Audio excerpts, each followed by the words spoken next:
A gente volta a falar agora das agendas dos candidatos à presidência da República. Nesta sexta-feira, a Carolina Abelim está de volta com a gente agora para trazer informações sobre como foi o dia de Ciro Gomes, do PDT, e de Luiz Inácio Lula da Silva, do PT. Carol. Vamos lá, Vitor. Ciro Gomes, do PDT, participou hoje de uma sabatina promovida por um conjunto de veículos de comunicação.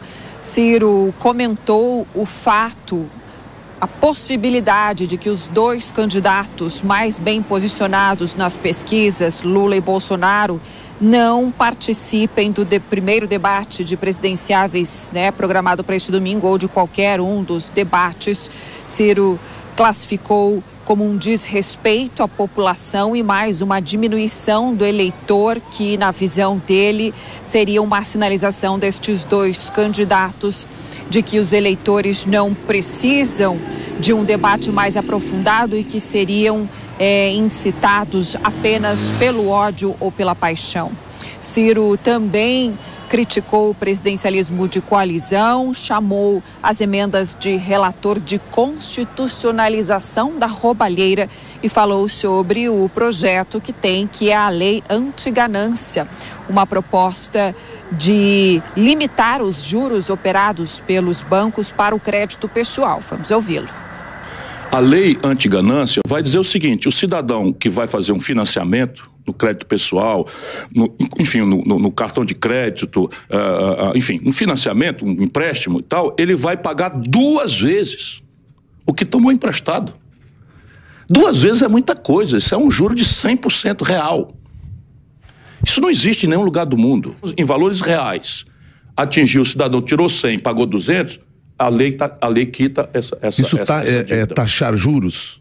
Isso não é taxar juros, isso é limitar juros no crédito pessoal.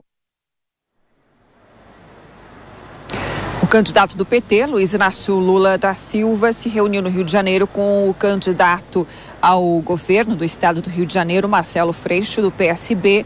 Estava presente nesse encontro também o candidato a vice de Lula, o ex-governador de São Paulo, Geraldo Alckmin, que hoje é do mesmo partido de Freixo, do PSB, e na ocasião Lula defendeu a presença do Estado nas favelas, não apenas com a polícia. Vamos ouvir. Se o Estado estivesse nas comunidades, com educação, com saúde, com emprego, com coleta e tratamento de esgoto, com asfalto, com luz elétrica, com educação de tempo integral, com áreas de lazer, com centros de cultura, ou seja, se o Estado ocupasse o espaço da comunidade com coisas para fazer a sociedade se movimentar, certamente a polícia seria apenas mais um instrumento do Estado dentro daquela comunidade, não seria um instrumento que só aparece na hora que tem que atirar em alguém. As agendas dos demais candidatos. Constituinte Emael, da Democracia Cristã, cumpriu a agenda nas cidades de Santos e São Vicente, no litoral paulista. Leonardo Péricles, da Unidade Popular, cumpriu a agenda em Cabo Frio, no Rio de Janeiro. Soraya Tronic, do União Brasil, gravou material para a campanha em Brasília. Vera Lúcia concedeu entrevista para uma rádio de São Paulo. Sofia Manzano, do PCB, fez panfletagem e visitou uma escola de agroecologia na cidade de Maringá, no Paraná.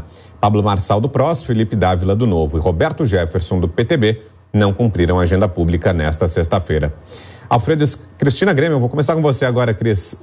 Queria te ouvir sobre a proposta aí que vimos do Ciro Gomes. Ele já tinha falado sobre isso no decorrer da semana. Hoje, nessa nova entrevista, em mais uma sabatina, deu detalhes do que seria, segundo ele, a lei anti-ganância, que na prática é um teto sobre a cobrança de juros nos financiamentos e nas tomadas de crédito, em geral, pela população. O que acha da ideia, Cris?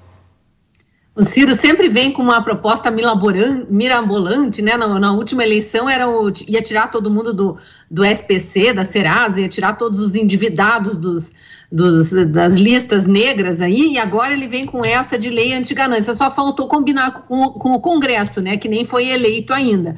Então é muito bonito falar assim no meio de uma sabatina para o consórcio de imprensa, mas ele primeiro precisa dizer como ele vai conseguir aprovar isso no Congresso. E outra, né? Os banqueiros, os grandes administradores desses fundos de crédito, aí, os administradores dos cartões de crédito, são aqueles que assinam cartinha pró-democracia, estão junto com eles o tempo todo, né? Aquela cartinha fake. Então, por que já não foi conversado antes e não foi colocado em outros momentos isso na história em que a esquerda esteve no poder? E aí, só para dar um pitaco aqui também, rapidinho, no Lula, eu sei que o Scavo vai falar do Lula, mas o Lula dizendo que o Estado precisa estar presente nas favelas, o PT ficou 14 anos no poder e não fez isso por quê? É a pergunta que deveria ter sido feita ali por aquela bancada tão qualificada. É isso então, Scavo, queria te ouvir sobre as falas do Lula em relação à segurança pública no Rio de Janeiro. Ele estava ao lado do candidato ao governo, o Marcelo Freixo. A gente percebe, Brown, que não há nenhum propósito de execução de verdade naquilo que a oposição está falando.